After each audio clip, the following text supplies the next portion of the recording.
How has your day been so far? Hello, we're AETA Stories, and today we're sharing a brand new original story with you. Julia Bennett left the service center just before noon, the repaired phone resting lightly in her palm as if it carried no weight at all. The technician had assured her everything was fixed, the screen, the battery, the internal damage caused by spilled coffee. But Julia still turned the device over once, checking for cracks, fingerprints, any sign that it might fail again. It didn't. The glass was smooth, spotless. Perfect. Too perfect, she thought, slipping it into her bag. Oliver Bennett had called early that morning, his voice warm, almost playful. He apologized for the trouble, for the timing, for asking her to run an errand on a day he knew she had been looking forward to spending with him. He explained he would be flying out later that afternoon and wouldn't have time to stop by the apartment. If she could leave the phone at his mother's lake house in Lake Geneva, he would pick it up on his way to the airport. It was right along the route, he'd said. Easy. Convenient. He sounded grateful, affectionate, entirely certain she would say yes. And she had. The drive north felt longer than usual. Traffic thinned as the city gave way to open stretches of road, the air growing cleaner, quieter.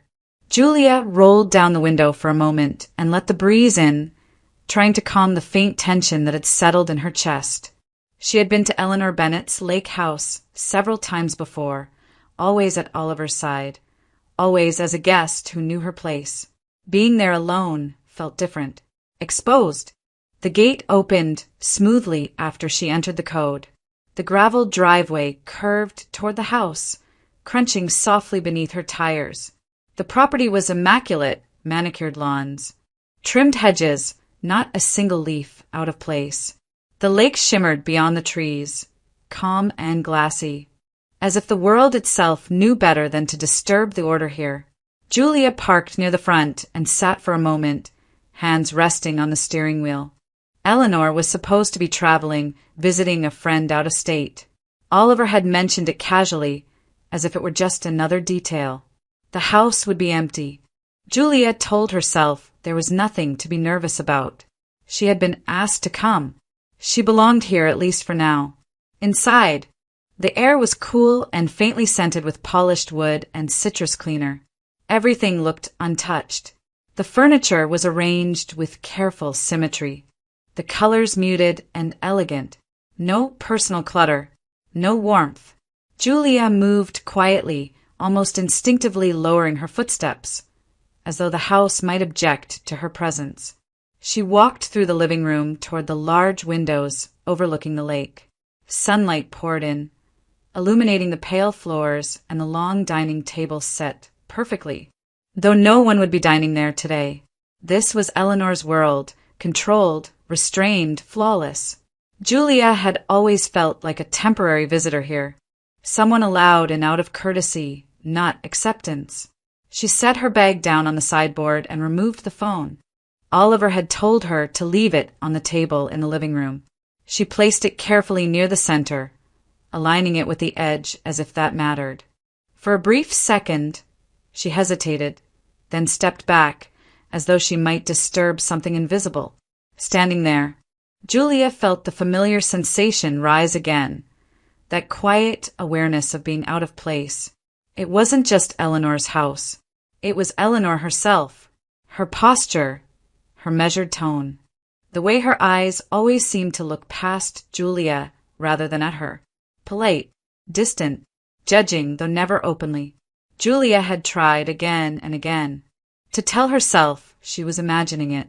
But in moments like this, alone in a house that reflected everything she was not, the imbalance became impossible to ignore. Oliver belonged to this world. He moved through it with ease, with confidence.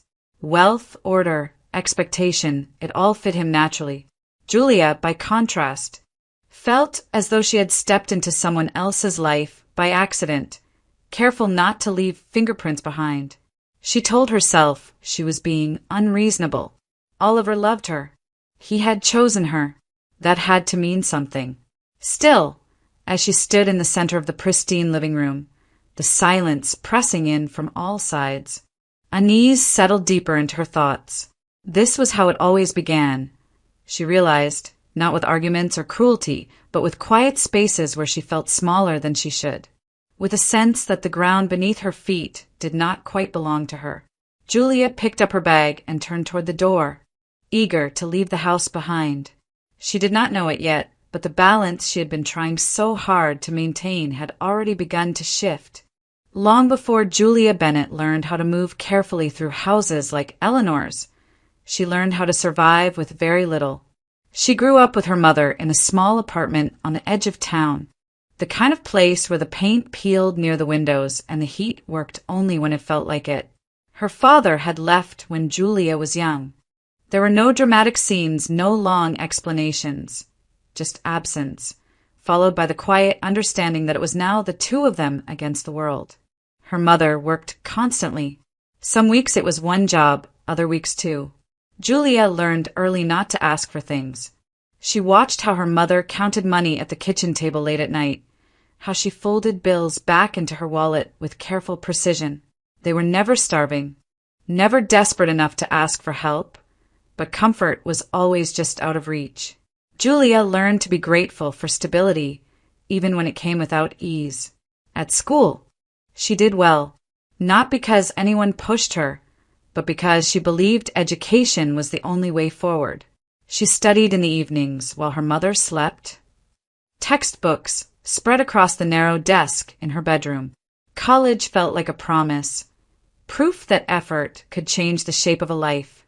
She was accepted into a local university and chose a practical major, one she hoped would lead to steady work. Her mother cried the day Julia received the acceptance letter. Pride and relief tangled together. The years passed quickly. Julia studied hard, graduated with strong results, and stepped into the world expecting effort to be enough. It wasn't. Jobs in her field were scarce, competitive, and already filled by people with connections she didn't have. Interviews ended politely. Emails went unanswered. What was meant to be temporary stretched into months, then years. Eventually, Julia took a job in retail at a busy shopping center. The hours were long, 12-hour shifts, often on her feet the entire time. The work was repetitive, physically exhausting and mentally draining. Customers grew impatient during rush hours, voices sharp with frustration. Some were kind, many were not. Julia learned to absorb insults without reacting, to apologize even when she had done nothing wrong. She was called slow, careless, incompetent, sometimes worse. She smiled through it, hand steady as she scanned items or bagged groceries, refusing to let the words reach her face. The humiliation stayed with her long after her shifts ended, settling into her body like a familiar ache. Still, she showed up every day. She needed the paycheck. She needed to believe she was building something, even if progress felt invisible. Despite everything, Julia never lost her sense of dignity. She dressed neatly, saved what she could, helped her mother when repairs were needed or bills ran high. She took pride in small freedoms, coffee with friends, a new jacket bought on sale, a weekend trip she paid for herself. She told herself she was doing fine, that this was temporary, that something better would come. But longing followed her quietly. She wanted a life that felt lighter, a future that didn't require constant endurance.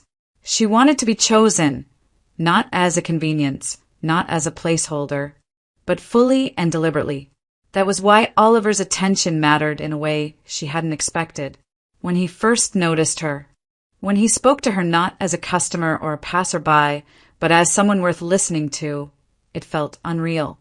He was calm, confident, effortless in a way she had never known. Where others spoke down to her, Oliver spoke as though she belonged. Where others dismissed her, he looked at her with interest, even admiration. To Julia, it felt like recognition, like validation that her life had not been small because she was small, but because she had been waiting for the right door to open. Oliver represented everything she had worked toward without knowing how to reach.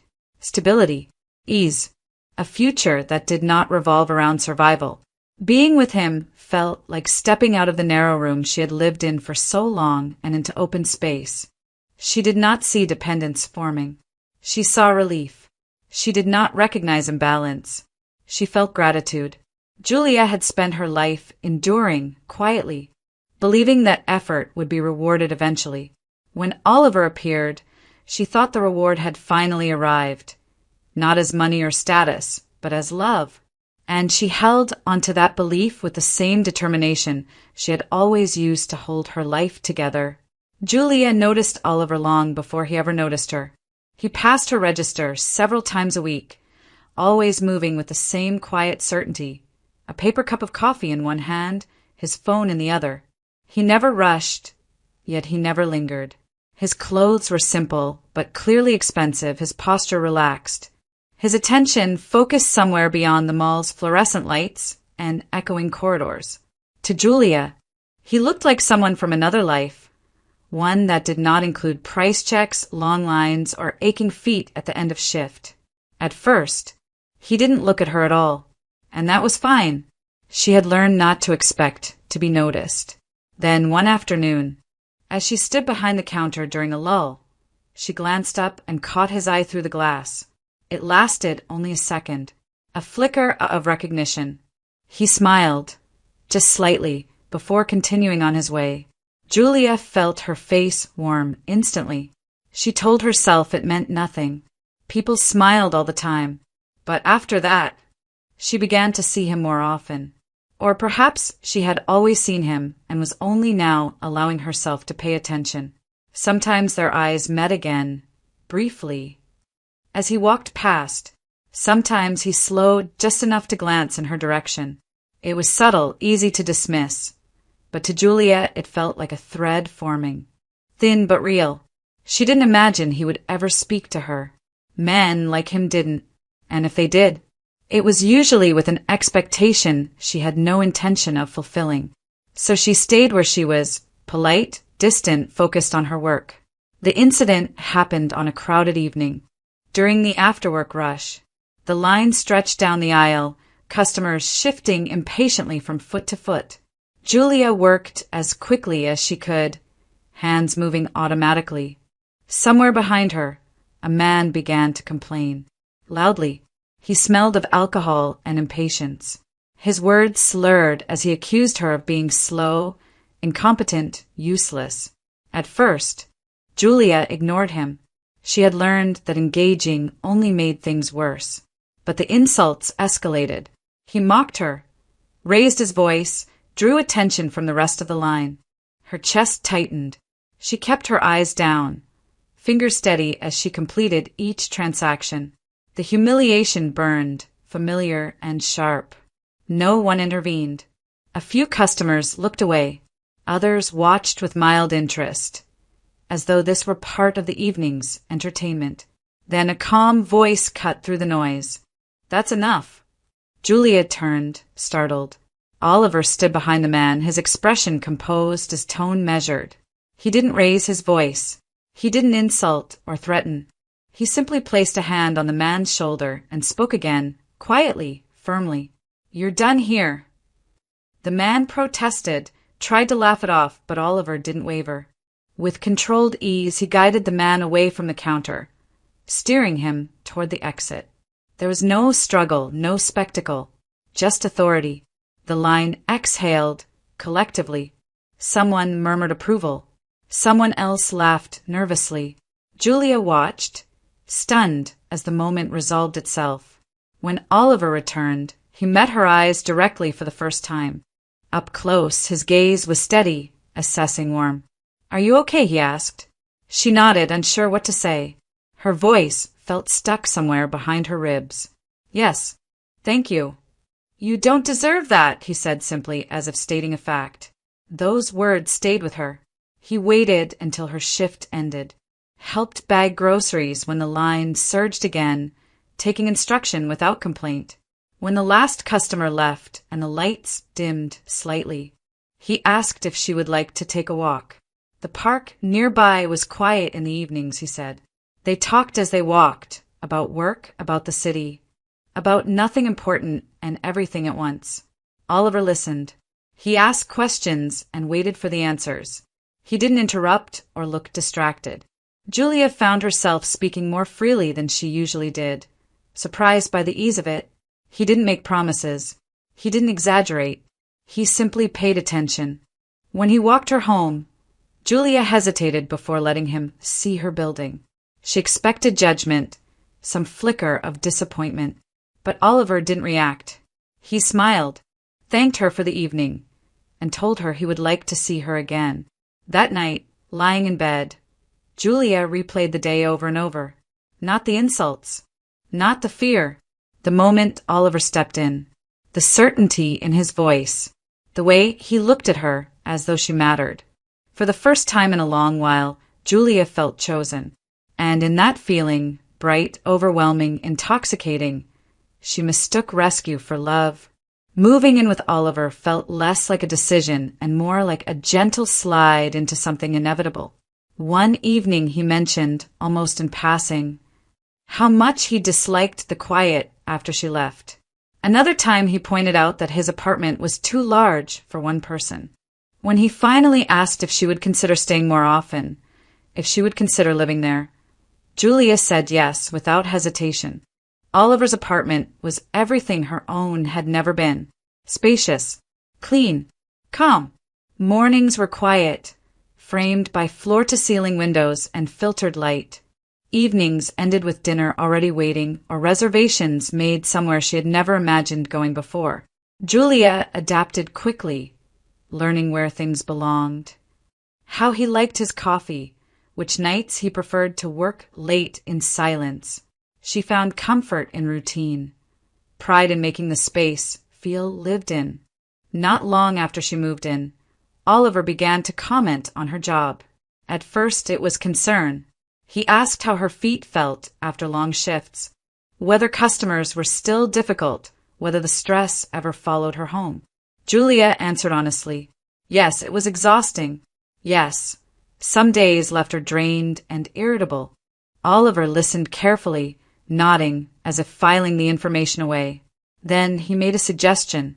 He told her she didn't need to keep doing that to herself, that her health mattered more than any paycheck, that standing on her feet for 12 hours, absorbing abuse from strangers, wasn't good for her, especially if they were planning a future together. He said it calmly, reasonably, without pressure.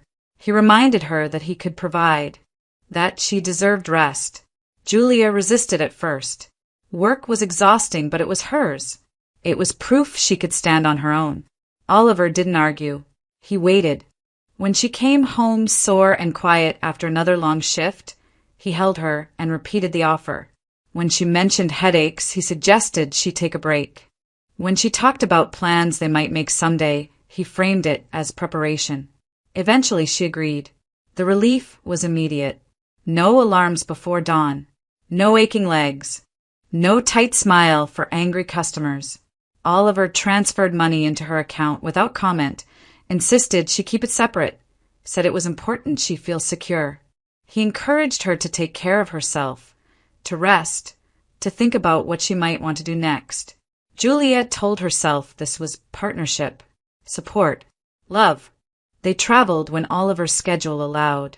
Short trips at first, then longer ones. Hotels she had only seen online. Restaurants where no one rushed her. Gifts arrived without occasion. A coat, a watch, something small but thoughtful. Oliver was attentive when he was present, generous with praise, affectionate in ways that made her feel cherished. But he was often gone. Business trips became frequent, necessary, always explained, always reasonable. Oliver's work required it. He said, meetings couldn't be postponed. Opportunities couldn't be ignored.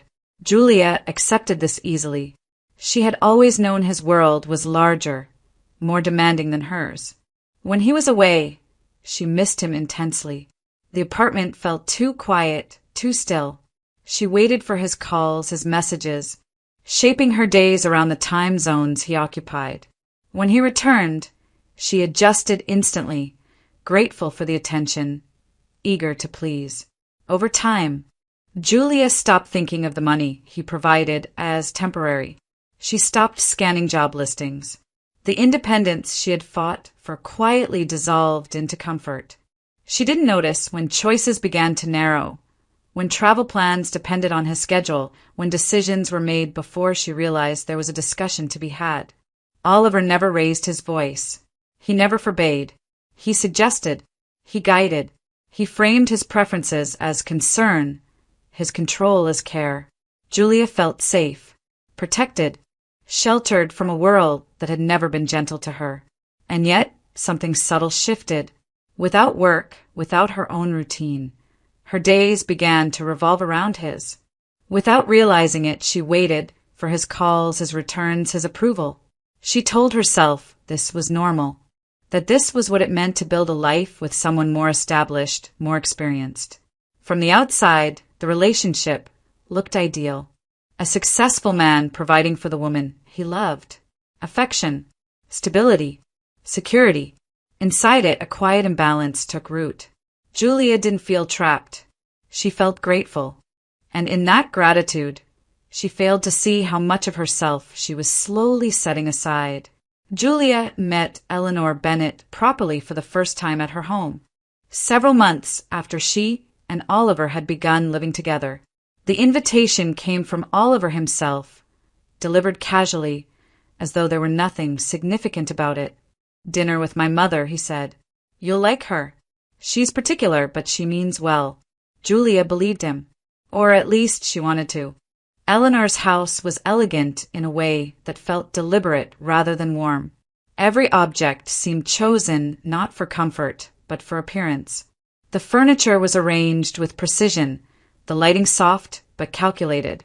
Eleanor herself matched the space perfectly, impeccably dressed, composed, her posture straight, her expression neutral. She greeted Julia with a smile that did not quite reach her eyes. Her manners were flawless. She asked polite questions, listened without interruption, nodded at appropriate moments. She never raised her voice or spoke unkindly.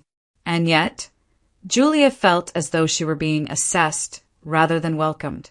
Eleanor's attention lingered on Oliver, returning to him again and again, while Julia existed somewhere at the edge of the conversation. Nothing was said outright. There were no sharp comments, no obvious slights, but the distance was unmistakable. Julia tried. She complimented the house, offered to help in the kitchen, laughed at Eleanor's restrained humor. Eleanor accepted each gesture with cool civility, as though indulging a stranger. When the evening ended, Julia left with a tight smile and the unsettling sense that she had failed a test she didn't understand. After that, there were more gatherings, holidays, birthdays, occasional weekends at the lake house. The pattern never changed. Eleanor remained polite, distant, and emotionally inaccessible. She addressed Julia directly only when necessary, keeping conversations brief and neutral. When others were present, she maintained the appearance of harmony. When they were alone, the silence grew heavier. Julia noticed how Eleanor watched her, quietly, critically, never openly hostile, never approving. It was as if Julia occupied a temporary position, one that could be revoked at any moment. Oliver noticed the tension, but dismissed it. "My mother is reserved," he said. "Don't take it personally. She's like that with everyone." Julia nodded, telling herself she was being sensitive. She had always been good at adapting, at absorbing discomfort without complaint. The subject of children surfaced gradually. Oliver spoke about it often, his enthusiasm genuine, even intense. He talked about the kind of father he wanted to be, the life he envisioned. Julia listened, moved by his certainty, by the idea that he was planning something lasting with her. When Eleanor learned they were trying to have a child, her reaction was immediate and unmistakable. She didn't argue. She didn't raise concerns directly. She simply grew colder. At a family dinner, Eleanor remarked that young people often rushed into decisions they didn't fully understand. On another occasion, She suggested it was wiser to know each other completely before bringing a child into the world. Each comment was delivered calmly, almost kindly, but always accompanied by a brief glance toward Julia. The message was clear enough. Julia felt the rejection deeply, though she never named it aloud. She told herself Eleanor's concerns were reasonable, that any mother would worry, that once there was a baby, once Julia became more than just Oliver's partner, things would change. A child would make her permanent. The thought settled into Julia's mind and stayed there. She began to see motherhood not just as a future she wanted, but as a solution, a bridge, proof that she belonged. She imagined Eleanor holding a grandchild, imagined warmth replacing distance, imagined the invisible wall finally dissolving. Julia didn't resent Eleanor. She blamed herself. She believed that if she tried harder, if she proved herself patient and loving and worthy, acceptance would follow. She believed that love, once formalized through family, could not be denied. And so she endured the polite smiles, the cool conversations, the quiet exclusion. She held on to the hope that something as powerful as a child could realign everything that felt misaligned. She did not yet understand that the distance she felt was not uncertainty, but refusal. The months passed quietly at first, marked by routine and expectation. Julia tracked days without telling herself she was tracking them. She learned the rhythms of her body, the subtle signals she had never paid attention to before. Each cycle ended with the same private disappointment, quickly folded away beneath reassurance. It would happen, Oliver said. They just needed time. Oliver spoke about a child with a focus that surprised her. It wasn't casual hope or distant planning. It was intent. He talked about names, schools, neighborhoods. He spoke as if the future were already drafted and only waiting to be filled in. Julia found his certainty comforting. It made the waiting feel purposeful. When nothing changed, Oliver suggested they be responsible about it. Just to be sure, he said. A full medical check. Julia agreed immediately. If there was something wrong, she wanted to know. She wanted to fix it. The clinic was private, discreet, the kind of place where appointments ran on time and voices stayed low. Julia underwent testing without complaint, blood work, scans, consultations. She followed instructions carefully, answered questions honestly, endured the quiet anxiety that settled in the waiting room between appointments. When the results came back, the doctor's expression was calm, almost reassuring. Everything looks normal, she said. Hormone levels are within range. There's no indication of any reproductive issues. For someone your age, this is all very positive. Julia felt a brief, disorienting mix of relief and confusion. If nothing was wrong, why wasn't it happening? The doctor paused, choosing her words carefully. Sometimes it takes longer. Stress can play a role, or there may be a male factor. It would be wise for your partner to be tested as well, just to rule things out. Julia nodded, absorbing the suggestion. It made sense. She left the clinic lighter than she had arrived, already rehearsing how she would explain it to Oliver, not as a problem, but as a next step. His reaction was immediate and sharp. Tested? He repeated, disbelief flashing across his face. There's nothing wrong with me. Julia tried to keep her voice calm. The doctor set its standard. Just to be thorough. Oliver shook his head, irritation rising. I've already done that. Years ago. Everything was fine. The answer came too quickly, too smoothly. Julia hesitated. When? She asked. You never mentioned it. Oliver waved the question away. Before we met. It doesn't matter. I wouldn't suggest this if I wasn't sure. Something in his tone closed the subject. Julia felt the familiar instinct to retreat, to avoid conflict. She told herself she was overthinking. Oliver was older, more experienced. If he said he had been tested, then he had. There was no reason to doubt him. Still, the conversation lingered in her thoughts longer than she expected. In the weeks that followed, Oliver's schedule grew more demanding. Trips were added, then extended. Meetings ran late. Flights changed. Explanations remained reasonable, consistent with the life he had always described. Julia adjusted, as she always did, organizing her days around his absences and returns. When he was home, he spoke often about the future, about how much he wanted to be a father. He reassured her that none of this changed his plans, that she shouldn't worry, that stress only made things harder. Julia smiled and agreed. Outwardly, nothing shifted. Inwardly, distance began to form, not loud or dramatic, but gradual. Conversations felt more one-sided. Questions went unanswered or redirected. When Julia mentioned the doctor again, Oliver dismissed it with practiced confidence. There was no urgency, he said, no cause for concern. She noticed small inconsistencies she couldn't quite name, details that didn't align, stories that ended too neatly. Each time, she pushed the doubt aside. Love, she told herself, required trust, and Oliver had given her no reason not to trust him. But the waiting changed her. What had once felt like shared anticipation began to feel like pressure, unspoken, persistent. The idea of a child stopped being a future joy and became a measure of her worth. Though no one ever said so aloud, Oliver's absences grew longer. His presence, when it returned, felt more distant. Julia remained patient. She had always been patient. She did not yet understand that what she was experiencing was not uncertainty, but design. Julia stood alone in the living room of the lake house, the quiet pressing in around her.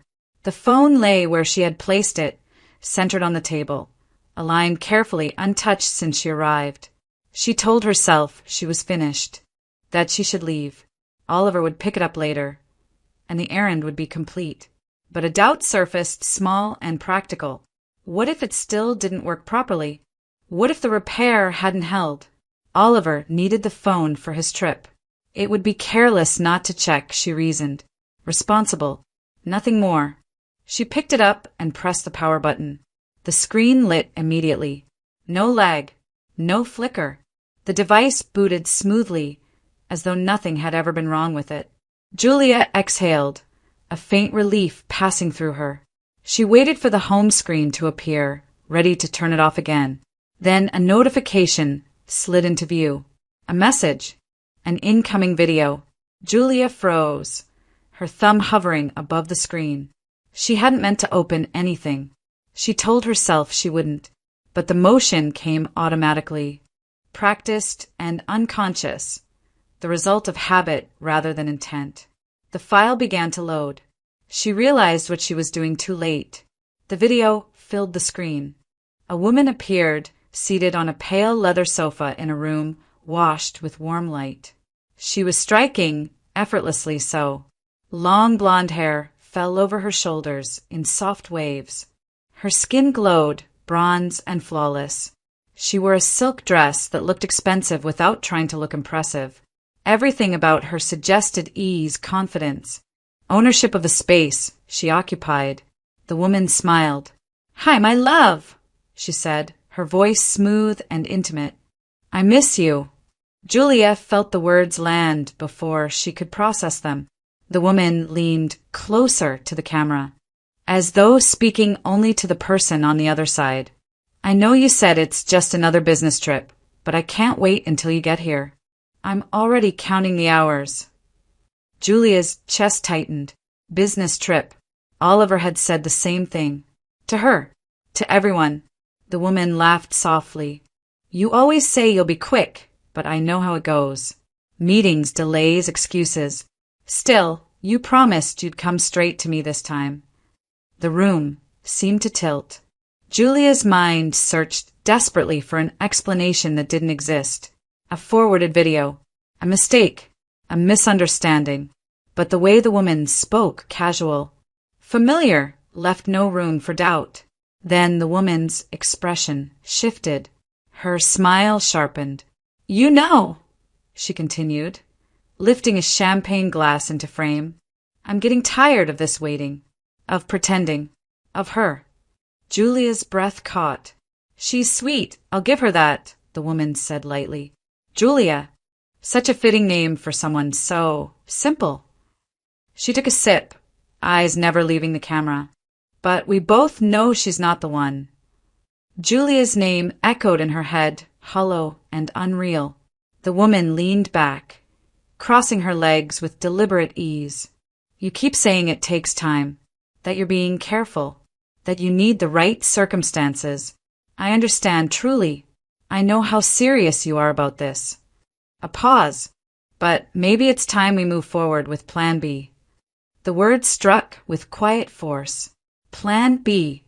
Julia stared at the screen, her thoughts scattering. What plan? What did it mean? The woman spoke as though it were something established, discussed, agreed upon. I don't like dragging this out, the woman went on. It makes me angry. And jealous. I hate knowing you're with her when you should be here. With me. She smiled again, dazzling and cold. Think about it. We can't wait forever.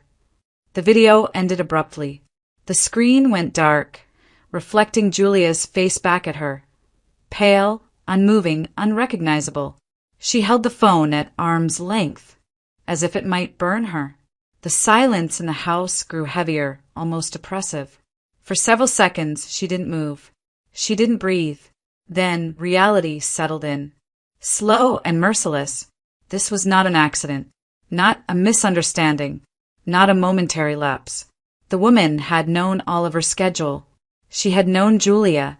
She had known details that could only come from intimacy, from planning, from truth. Julia lowered herself onto the edge of the chair, the phone still in her hand. Her thoughts came in fragments, images, words, moments she replayed in sudden clarity. Oliver's frequent trips, his insistence, his certainty about a child, his anger at the suggestion of testing. Plan B. The phrase repeated itself, empty and ominous. Julia felt something shift inside her. Not an explosion, not hysteria, but a deep, cold understanding taking shape. Whatever she had believed about her life with Oliver had been constructed without her knowledge. She had not been chosen. She had been placed. And as the weight of that realization settled in, the lake house remained perfectly still, bearing quiet witness to the moment Julia's illusion finally collapsed. The sound of keys at the door broke the stillness. Julia looked up, startled, the phone still in her hand. Footsteps crossed the entryway, measured, familiar. Eleanor Bennett appeared in the doorway, her coat draped neatly over one arm, her expression composed but tired, as though the day had not gone according to plan. My flight was delayed, Eleanor said, almost as an explanation to the room itself. 7 hours. There was no point waiting at the airport. Julia stood too quickly. The phone slipped in her grip before she caught it again. For a moment, neither woman spoke. Eleanor's eyes moved from Julia's face to the device in her hand, then back again. Something in her gaze changed, recognition, followed by a flicker of resignation. I see, Eleanor said softly. She stepped closer, her attention fixed on the screen. You've met Victoria, she added, not as a question. Julia's voice came out thin. I didn't mean to. Eleanor raised a hand, stopping her. I know. It doesn't matter how you saw it. She exhaled, the control she always maintained slipping just slightly. What matters is that you did. Julia searched her face, trying to understand the calm in Eleanor's voice. You know her. Eleanor's mouth tightened. Unfortunately, better than I ever wanted to. She moved toward the chair opposite Julia and sat down, folding her hands carefully in her lap. For a few seconds, she stared at the lake through the window, as though gathering herself. Oliver is married, Eleanor said at last. Legally. He has been for years. The words landed heavily, final and absolute. Julia felt the room recede. Married, she repeated, barely audible. Her name is Victoria Hale, Eleanor continued. She's the woman in that video. His wife. Julia shook her head slowly, as if denying the reality might undo it. He never, he told me. I know what he told you, Eleanor said. There was no judgment in her tone, only fatigue. He told you what he needed you to believe. Eleanor straightened, the familiar composure returning, though something brittle remained beneath it. Victoria cannot have children. It's congenital. There were surgeries, consultations, second opinions. Nothing changed the outcome. Julia's thoughts struggled to keep pace. But you said, he said, you wanted a child. That he did. He does, Eleanor replied, desperately. She paused, choosing her words. Victoria wanted one even more, but not at any cost to herself. Julia felt a cold realization begin to form. Plan B, she whispered. Eleanor nodded once. That was Victoria's idea, and Oliver agreed to it. The explanation unfolded slowly, deliberately, as if Eleanor were opening a door she had kept shut for too long. Victoria believed that a child born of a healthy, loving woman would be stronger, happier. She dismissed alternatives, adoption, surrogacy as inadequate. She wanted a child who was Oliver's, fully, genetically, without compromise. So they decided, Eleanor said quietly, that Oliver would find someone suitable. Julia's chest constricted. Someone like me. Yes. Eleanor did not soften the word. Young, healthy, without family influence, without legal protection. Someone who would love him, trust him. The silence stretched between them. They planned for you to become pregnant, Eleanor continued. Once the child was born, Oliver would assert his rights. With money, with lawyers, with time, the child would go to them.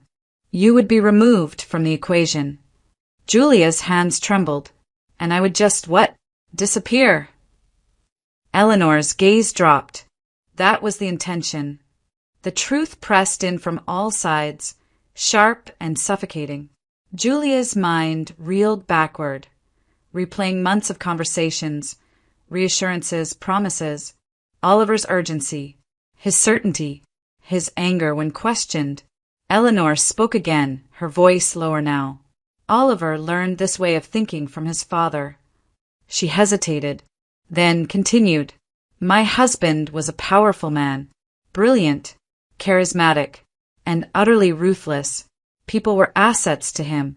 Obstacles were removed, not negotiated with. Julia watched her closely. This was the first time Eleanor had spoken of him with anything resembling honesty. I stayed, Eleanor said, out of fear, out of dependence, out of guilt. She swallowed. When Oliver was born, I told myself I would raise him differently. That love would soften what he inherited. It hadn't. He admired his father, Eleanor said, learned from him, absorbed everything I tried to counteract. Control, strategy, detachment. She looked back at Julia. What you saw in Oliver, the confidence, the authority that came from there. Julia thought of the man who had intervened at the mall. Calm, decisive, certain. And you knew, Julia said slowly. You knew what they were doing. Eleanor closed her eyes briefly. Yes. Why didn't you tell me? Eleanor opened them again. There was no defense left in her expression. Because he's my son. Because I was afraid of what would happen if I interfered. And because I hoped, foolishly, that it would fail on its own. Julia remembered Eleanor's cold reaction to their attempts to conceive, the satisfaction she had tried not to see. You were relieved, Julia said. I was, Eleanor admitted. Every month that passed felt like time bought. Time to stop it. Time to decide what to do. She looked directly at Julia now. You didn't deserve this. None of it. The words hung in the air, heavy with belated honesty. Julia stared down at the phone in her hand, at the dark screen that had unraveled everything. Her life with Oliver had not been misguided. It had been engineered. What happens now? She asked quietly. Eleanor straightened, resolve replacing fatigue. Now, she said, you leave, and I help you do it. For the first time since Julia had met her, Eleanor Bennet did not look distant or untouchable. She looked determined, and in that moment, the plan that had been designed without Julia finally began to collapse. The next steps unfolded without drama, without raised voices or confrontation. Eleanor moved with efficiency, as though she had been preparing for this moment longer than she cared to admit. She made calls Julia never heard, spoke to people whose names were not offered, arranged appointments that appeared on the calendar without explanation. Julia followed, numb but compliant, trusting Eleanor in a way she had never trusted anyone connected to Oliver. The medical documentation came together quickly. It was thorough, official, and decisive. A diagnosis that did not accuse, did not dramatize, only stated a condition that made pregnancy impossible, permanent, unambiguous, the kind of conclusion that left no room for negotiation, no incentive for further effort. Eleanor ensured everything was recorded properly, filed where it needed to be. Impossible to dispute without attracting attention neither Oliver nor Victoria wanted. Julia read the report once, then folded it away. She did not feel relief. Not yet. Only the strange stillness that followed when a future closed before it could fully form. Oliver found out within days. He did not come home. He did not ask questions. He did not accuse or plead. The call came late in the evening, his voice distant, already detached from what they had shared. "This isn't going to work," he said. No anger, no explanation. "I need to focus on other priorities." Julia listened, silent, recognizing the tone immediately. It was the same voice he used in business, measured. Resolved, final.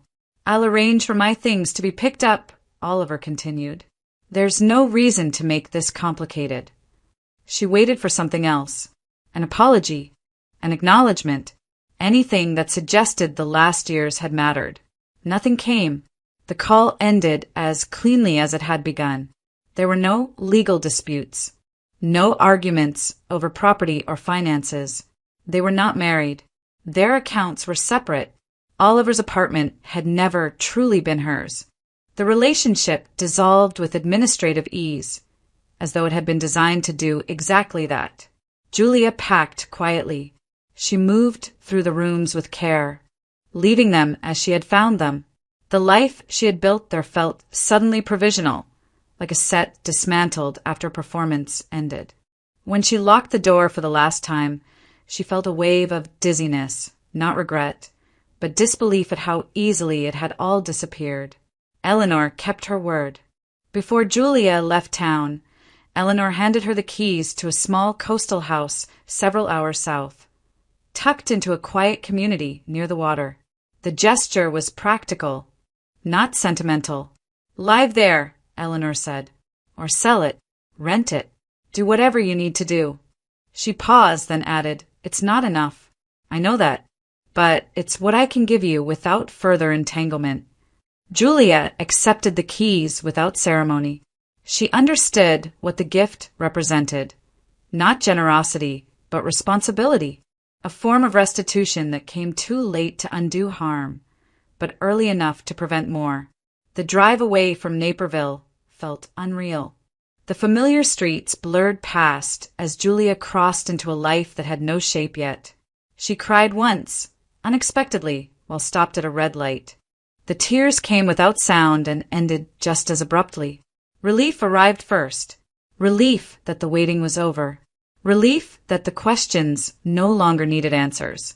Relief that her body had not been used as a vessel for someone else's design.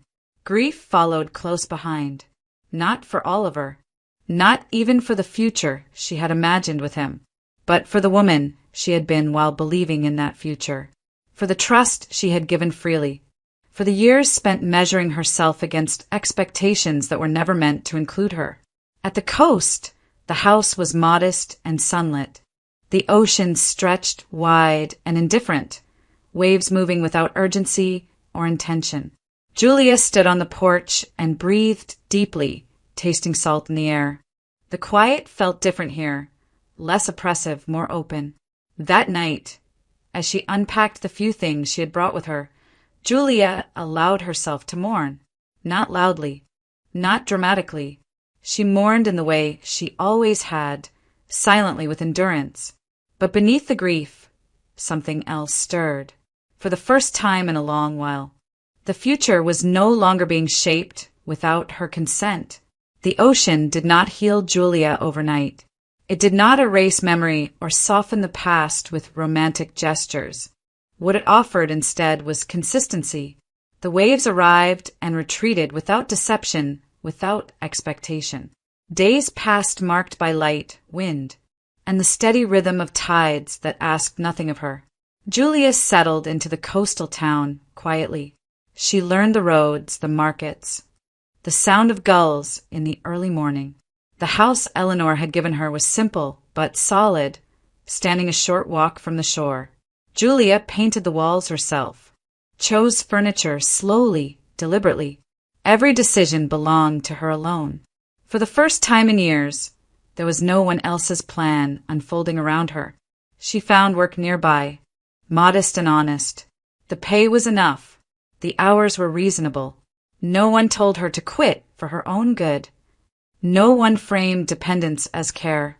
Julia rediscovered the satisfaction of earning her own living, of returning home tired but unburdened. It was months before she met Daniel Moore. He lived in the same town, worked with coastal infrastructure projects, and carried himself without urgency or pretense. They met through ordinary circumstances, a shared table at a local cafe during a sudden rainstorm.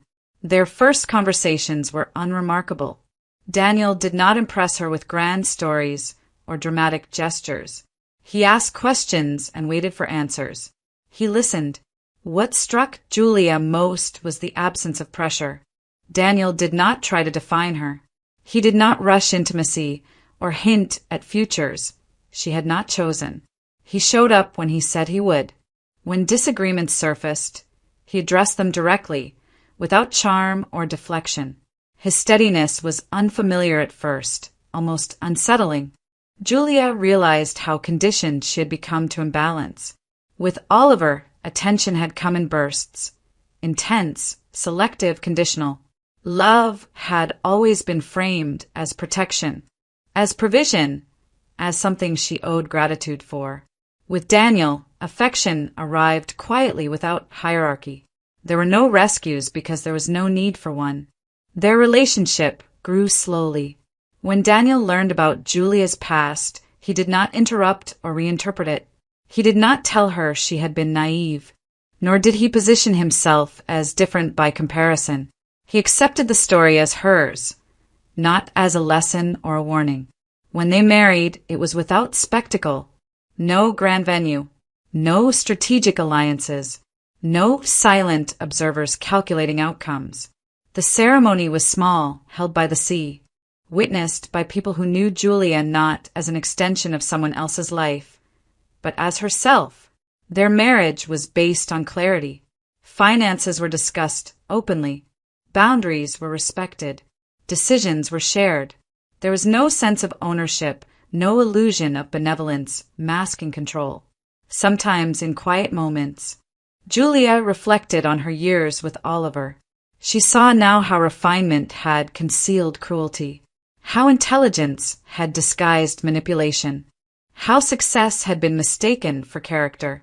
Oliver had never needed to raise his voice or strike a blow. His power had operated through charm, certainty, and carefully constructed dependence. She understood, too, Eleanor's fear. The legacy of a man who ruled through domination had not ended with his death.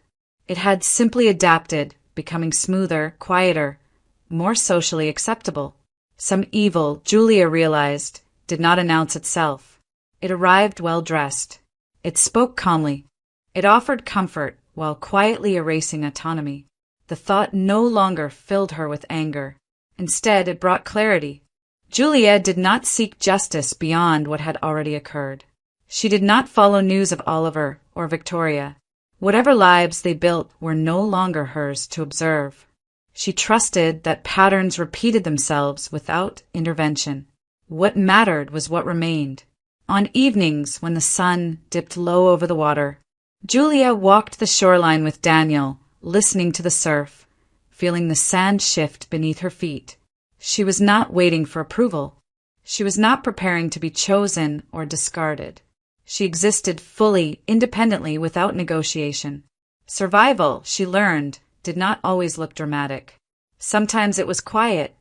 Sometimes it was simply the ability to breathe freely, to see clearly, and to walk forward without fear of invisible strings pulling from behind. Julia had not escaped unharmed, but she had escaped whole, and that in the end was enough.